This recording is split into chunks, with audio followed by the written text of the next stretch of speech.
Hello, hello mga kabini-bini! Halika, samahan mo akong makinig ng kwentong may aral. Sa isang nayon sa Baguio na kung tawagin ay Suyok, naninirahan ang mga igurot na pinamumunuan ni Kunto. Si Kunto ay bata pa, ngunit siya ang pinakamalakas at pinakamatapang sa kanilang nayon, kaya siya ang ginawang puno ng matatandang pantas. Ang mga naninirahan sa nayong ito ay namumuhay ng tahimik. Maibigin sila sa kapwa at may takot sila sa kanilang bathala. Taon-taon ay nagdaraos sila ng kanyaw bilang parangal sa kanilang mga anito. Noong panahong iyon, ang mga igurot ay naniniwala sa iba't ibang anito. Kung nagdaraos sila ng kanyaw, ay lingguhan ang kanilang handa. Nagpapatay sila ng baboy na inialay sa kanilang bathala. Nagsasayawan at nagkakantahan sila. Sa isang araw, ay nagtungo si Kunto sa gubat upang mamana. Hindi pa siya lubhang nakakalayo nang makakita siya ng isang uwak. Nakatayo ito sa isang landas na kanyang tinutunton. Karaniwang ang mga ibon sa gubat ay may ilap, ngunit ang ibong ito ay kakaiba.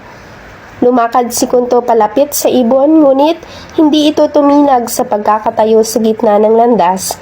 Nang maiisang dipa na lamang mula sa ibon, bigla siyang napatigil.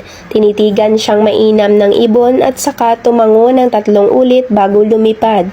Matagal na natigilan si Kunto. Bagamat siya'y malakas at matapang, sinagilahan siya ng takot.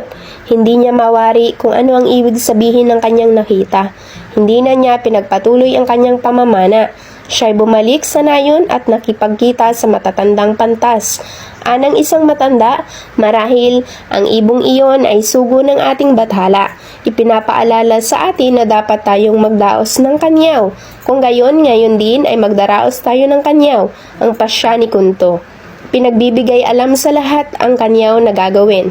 Lahat ng mamamayan ay kumilos upang ipagdiwang ito sa isang altar sa isang bundok-bundukan. Ang mga babae naman ay naghanda ng masasarap na pagkain. Nang ang lahat ay nakahanda na, ang mga lalaki ay humuli ng isang baboy. Ang baboy na ito ay siyang iaalay sa kanilang bathala upang mapawi ang galit kung ito man ay galit sa kanila. Inilagay ang baboy sa kaaltar na ginawa nila sa itaas ng bundok-bundukan. Anong laking himala ang nangyari? Nakita nilang ang baboy ay napalitan ng isang pagkatanda-tandang lalaki. Ang mukha ay kulay lupa sa katandaan at halos hindi na siya makaupo sa kahinaan. Ang mga tao ay natigilan. Nanlaki ang mga mata sa kanilang nakita. Sila'y natakot. Maya-maya'y nagsalita ang matanda at nagwika ng ganito, "Mga anak, magsilapit kayo. Huwag kayong matakot dahil sa kayo'y mabubuti at may loob sa inyong bathala. Gagantimpalaan ko kayo ng inyong kabutihan. Lamang ay sundin ninyo ang lahat ng aking ipagbibilin. Kumuha kayo ng isang tasang kanin at ilagay nyo rito sa aking tabi. Pagkatapos, sukloban ninyo ako ng isang malaking palayok. Ipagpatuloy ninyo ang inyong kanyaw. Pagkalipas ng 3 araw, bumalik kayo rito sa pook na ito. Makikita nyo ang isang punong kahoy na kahit minsan sa buhay nyo ay hindi nyo pa nakikita o makikita magpakailanman. Ang bunga, dahon at sanga ay maaari ninyong kunin, ngunit ang katawan ay huwag ninyong gagalawin. Huwag na huwag ninyong tatagain ang katawan nito." Tinupad naman ng mga tao ang pinagbili ng matanda. Pinagpatuloy nila ang kanilang pesta. Pagkaraan ng 3 araw, bumalik sila sa pook na pinag-iiwanan sa matanda. Itinaas nila ang palayok at gaya ng sinabi ng matanda, nakita nila ang isang punong kahoy na maliit.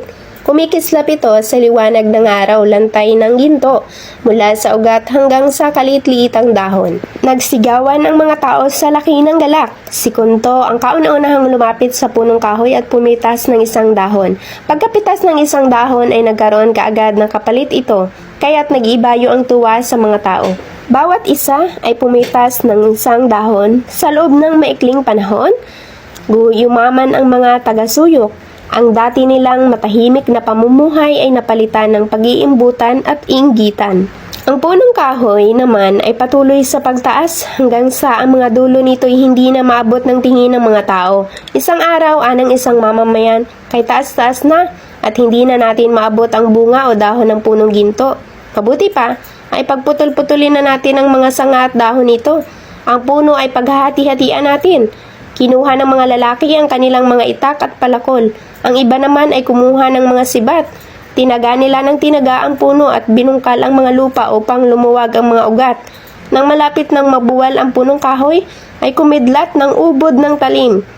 Kumulob ang ubod lang lakas at parang pinagsagkloban ng mga lupa at langit. Ang punong kahoy ay nabuwal. Nayanig ang lupa at bumuka sa lugar ng pinabagsakan ng puno. Isang tinig ang isang narinig ng mga tao. Kayo ay binigyan ng gantimpala sa inyong kabutihan, ang punong ginto upang maging mariwasa ang inyong pamumuhay. Sa halip na kayo'y higit na mag-ibigan, kasakiman ang naghari sa inyong mga puso. Hindi nyo sinunod ang aking ipinagbilin na huwag nyong sasaktan ang puno. Sa tuwi-tuwi na ay inyong nanaisin ang gintong iyan. Ang pagkasabi ng katagang ito sa harap ng mga tao sa suyok. Ang puno ay nilulon na ng lupang kinabubuwalan. Mula noon, nagkaroon na ng minang ginto sa Baguio at nakakuha lamang ito sa pamamagitan ng paghukay sa lupa. Ang aral, una, huwag masilaw sa kayamanan. Pangalawa, matutong tumupad sa pangako. Thank you for listening mga kabinibini. I hope marami po kayong natutunan.